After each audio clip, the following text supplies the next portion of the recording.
Hello दोस्तों, veterans नमस्कार। मैं दीवान सिंह। आपको पता है कि 26/9/2025 को मुंबई में आईबीए और यूएफबीयू के नेताओं के बीच में मीटिंग हुई। ये मीटिंग थी केवल सीएलसी के साथ साथ 15 अक्टूबर को जो मीटिंग होगी उसकी एक रूपरेखा इनको तैयार करनी थी। वो जो रूपरेखा इन्होंने तैयार की मुंबई में, उसका एक सर्कुलर वेंकटाचलम साहब ने निकाला है EIBEO, all India bank employ association के नाम से। अब मुझे उनकी यहाँ संगठन का नाम रखना पड़ा और यहाँ उनके सिग्नेचर भी रखने पड़े। रीज़न साफ था कि शायद हो सकता है नाराज़ हो जाएं, क्योंकि मैं वेंकटाचलम साहब को इसी के माध्यम से ब्लास्ट करने वाला था। लेकिन अब ब्लास्ट नहीं, अब मैं दूसरी बात करूँगा। क्योंकि सवेरे जो मैंने वीडियो बनाया, कब, 28 तारीख को, जिसमें मैंने बताया कि 8 और 9 अक्टूबर को जो LIC पेंशन अपडेशन की बात होनी है, उसमें जो आर्गूमेंट किया नीरज गुप्ता जी ने, वो उसी लाइन ऑफ आर्गूमेंट था जो हमारे बैंक पेंशन अपडेशन में, यानी LIC का पेंशन अपडेशन रेगुलेशन और बैंकों का रेगुलेशन, उनके लगभग पॉइंट भी मिलते एक जैसा है और दोनों के दोनों CCS रूल 1972 पर आधारित है। अब मैं उसको ध्यान में रखते हुए मैं इस वीडियो को बनाऊंगा और मैं शायद 9 की 9 UFB के जो कंस्टिट्यूट हैं उनसे रिक्वेस्ट करूंगा कि अभी सुधर जाइए, कहीं ऐसा नहीं हो कि इतने बेइज्जत हो जाओ कि लोग तुम्हें छोड़ करके चले जाएं। खैर एनीवे, हम रास्ते पे आते हैं। अब ये तो पता है कि CLC की मीटिंग होने वाली थी और उससे पहले जो CLC की मीटिंग हुई तो उसमें 2 ही पॉइंट थे, 5 डेज बैंकिंग और PLI। उन्हीं के संदर्भ में ये मुंबई वाली मीटिंग बुलाई गई थी और इन 2 पॉइंटों को ये ऑनलाइन भी इसका काम कर सकते थे, लेकिन नहीं, इनको फिजिकली जाना था, एम्प्लॉयज का दिया हुआ सब्सक्रिप्शन कंट्रीब्यूशन खर्च करना था एयरपोर्ट, हवाई जहाज़ों में, होटलों में। और जो फिजिकल मीटिंग में जो बातें होती हैं गुप्त हो जाती हैं, वो ऑनलाइन नहीं हो सकती, वो ऑनलाइन मतलब क्लियर ट्रांसपेरेंट हो जाती हैं।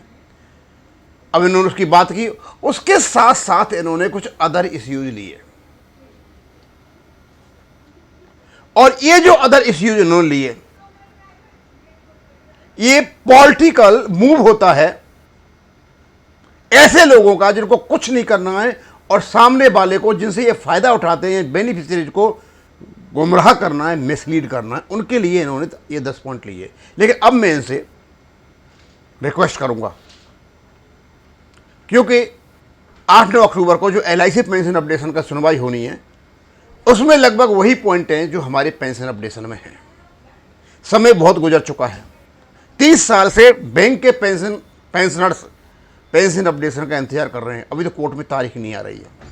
शायद हो सकता है मेरे वीडियो को देखने के बाद, LIC के पेंशन अपडेशन की बहस देखने के बाद, ये लोग अपना मूड चेंज करें और ये कहें कि हाँ, बैंक पेंशन का पेंशन अपडेशन होना चाहिए जैसा नहीं। अदरवाइज ब्लास्ट तो इनको कभी भी कर सकते हैं। अब पहला पॉइंट है अदर इश्यूज, यानी कि जरूरत नहीं थी इश्यूज की, क्योंकि हिस्सा ही नहीं था ये इनकी डिस्कशन का मीटिंग का, लेकिन रखने पड़े क्योंकि लोग ये कहेंगे भाई IBA UFB की मीटिंग हो रही है और क्या हुआ। तो ये क्या करते हैं, उनमें डिस्कशन करते हैं और फर्दर डिस्कशन होगा, फर्दर निगोशिएशन होगा।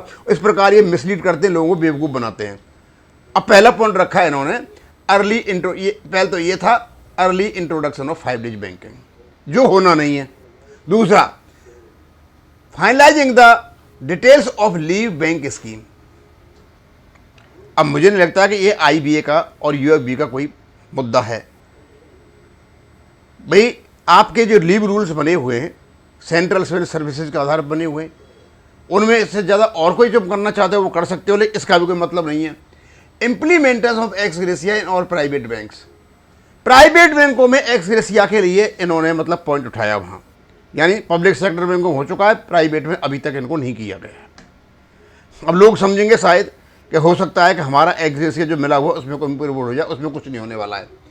एग्जेम्पशन ऑफ GST और group medical insurance scheme, group medical insurance scheme पर एग्जेम्पशन IBA तो देगा नहीं, आपने लेटर भी लिख दिया है होना जाना इसके बारे में भी कुछ नहीं है। Option for remaining employees and officers retirees to join, ये इन्होंने जो पॉइंट उठाया कि जो हमारे रिटायरीज रह गए हैं उनके लिए एक पेंशन और ऑप्शन और दिया जाए, और इसकी बहुत जरूरत है। मैं आग्रह करूंगा 9 की 9 यूएफबी की कंस्टिट्यूएंट से कि इस मुद्दे को बड़ी तत्परता के साथ आईबीए के साथ उठाया जाए, और जहां जहां भी कनेक्शंस हैं उनके साथ उठाया जाए, क्योंकि मेरे चैनल पर काफ़ी, और मैंने डाला भी है, लोगों की यहां तक परेशानी है कि वो अपनी ग्रुप मेडिकल इंश्योरेंस भी नहीं ले पा रहे हैं। उनकी जो आर्थिक दुर्दशा है वो बेहद खराब है। मैंने रमेश जी का लेटर डाला भी था, उन्होंने डीएफएस को भी लिखा हुआ है, और मैंने भी डाला था कि उनके पास मेडिकल इंश्योरेंस के लिए पैसा नहीं है और उनको पेंशन नहीं मिलती है, काफ़ी परेशानी है। इस पॉइंट को तत्परता से उठाया जाए। हम रिक्वेस्ट करेंगे नौकर, खास करके ये बैंक टचलम जी, आप अपना स्टैंड बदलिए, अपना स्वरूप बदलिए। हो सकता है कि जितनी इज्जत खोई है वो दोबारा मिल जाए, और बैंक यूनियन का काम करें, न कि आप आईबीए का। आगे uniform DA for all pensioners केवल रखने के लिए पॉइंट है, यह भी बहुत जरूरी पॉइंट है कि सभी पेंशनर्स को यूनिफॉर्म डीए मिले। लेकिन जब आईबीए यूएफबी की मीटिंग में यह कहा गया कि कॉस्ट न्यूट्रल होना चाहिए, भैया जब तुम्हारी मुंह में दही जम गई थी क्या, क्यों नहीं बताया कॉस्ट न्यूट्रल कैसे करोगे? उसी अधिकारी से पूछते कि आप बताओ इसको कॉस्ट न्यूट्रल कैसे करोगे। नए नए विचारधारा वाले लोग आ जाते हैं, इनके मुंह में दही जम जाती है। बैंक टचलम जी और सारे के सारे चेयरमैन या जनरल सेक्रेटरी जो भी यूएफबी कंस्टिट्यूएंट्स हैं, अपनी साख को बचाइए।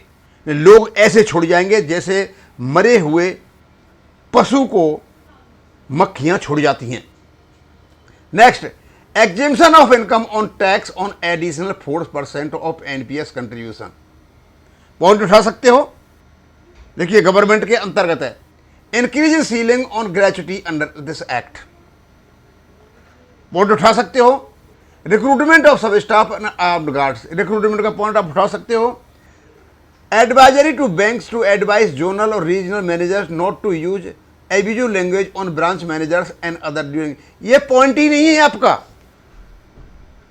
ये पॉइंट ही नहीं है। आप जाकर के बैंकों के सीएमडी से मिलें, चेयरमैन से मिलें, उनको बताएं कि एब्यूजिव लैंग्वेज यूज करते हैं, उसको वो ठीक करेंगे। बैंक के सीएमडी बैठे किस बात के लिए हैं? क्या आप करोगे इस चीज को?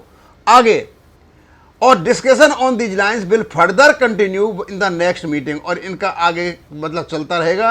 और सारी की सारी जो चीज़ें इन्होंने बताई, ये सब पढ़ने के बाद जो अदर इश्यूज आपने रखे, केवल इसलिए रखे कि आपने पैसा खर्च किया, आपने हवाई यात्रा का खर्चा किया, आपने एसी कमरों में रहे, तो लोगों के दिमाग में कुछ तो जाए कि भाई ये क्या करके आए, क्या 2 पॉइंटों के लिए गए। ये 2 पॉइंट की बात होती है तो बोले हमारा पैसा खर्च कर दिया, लोग इससे खुश हो जाएंगे। इसके लोगों को वीडियो बन गए, यूट्यूब पर भी आ गए और कहने लगे कुछ होना जाना कुछ नहीं है। और बैंक पेंशन अपडेशन का एक भी लाइन इसमें नहीं लिखा हुआ है।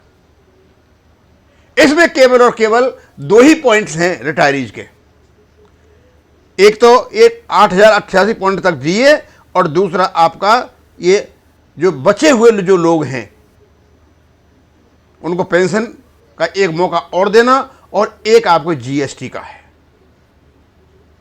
ये गवर्नमेंट के हाथ में है।